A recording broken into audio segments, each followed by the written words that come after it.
I was born on May the 6th, 1856, at Freiburg in Moravia, a small town in what is now Czechoslovakia.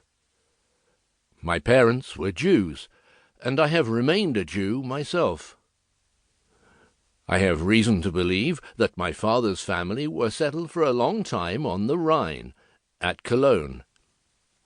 That as a result of a persecution of the Jews during the 14th or 15th century, they fled eastwards, and that in the course of the 19th century they migrated back from Lithuania through Galicia into German Austria. When I was a child of 4, I came to Vienna, and I went through the whole of my education there. At the gymnasium, I was at the top of my class for 7 years.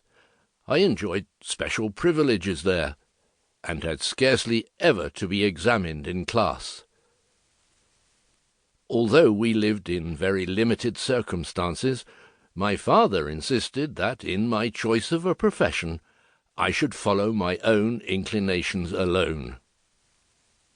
Neither at that time, nor indeed in my later life, did I feel any particular predilection for the career of a doctor. I was moved, rather, by a sort of curiosity which was, however, directed more towards human concerns than towards natural objects. Nor had I grasped the importance of observation as one of the best means of gratifying it. My deep engrossment in the Bible story, almost as soon as I had learned the art of reading, had, as I recognized much later, an enduring effect upon the direction of my interest. Under the powerful influence of a school friendship with a boy rather my senior, who grew up to be a well-known politician, I developed a wish to study law like him, and to engage in social activities. At the same time, the theories of Darwin, which were then of topical interest, strongly attracted me, for they held out hopes of an extraordinary advance in our understanding of the world, and it was hearing Goethe's beautiful essay on nature read aloud at a popular lecture by Professor Karl Breuer just before I left school that decided me to become a medical student. When in 1873 I first joined the university, I experienced some appreciable disappointments. Above all, I found that I was expected to feel myself inferior and an alien because I was a Jew. I refused absolutely to do the first of these things. I have never been able to see why I should feel ashamed of my descent, or, as people were beginning to say, of my race.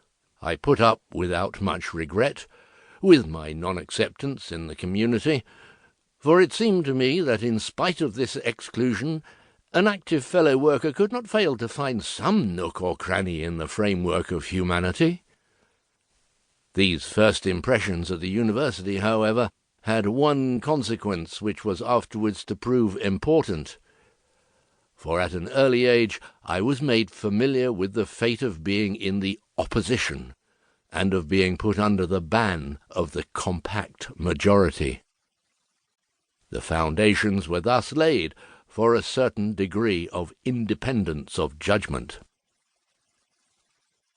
I was compelled, moreover, during my first year at the university, to make the discovery that the peculiarities and limitations of my gifts denied me all success in many of the departments of science into which my youthful eagerness had plunged me. Thus I learned the truth of Mephistopheles' warning. In vain you roam around scientifically. Everyone learns only what he can learn. At length, in Ernst Brücker's physiological laboratory, I found rest and full satisfaction, and men, too, whom I could respect and take as my models, the great Breuer himself, and his assistants Sigmund Exner and Ernst Fleischl von Marxoff. With the last of these, a brilliant man, I was privileged to be upon terms of friendship. Breuer gave me a problem to work out in the histology of the nervous system. I succeeded in solving it to his satisfaction and in carrying the work further on my own account. I worked at this institute, with short interruptions, from 1876 to 1882, and it was generally thought that I was marked out to fill the next post of assistant that might fall vacant there.